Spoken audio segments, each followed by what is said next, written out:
Alright, recording the sewer at 3261 Hunts Point Road. The date is September 3rd, 2021. I'm making this recording from the outside cleanout. It's existing upstream cleanout down here in the corner of the home.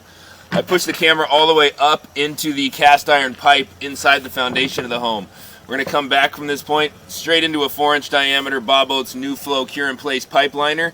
Coming back through this nicely new installed pipe liner around the bend there, down the side of the house here towards these cleanouts.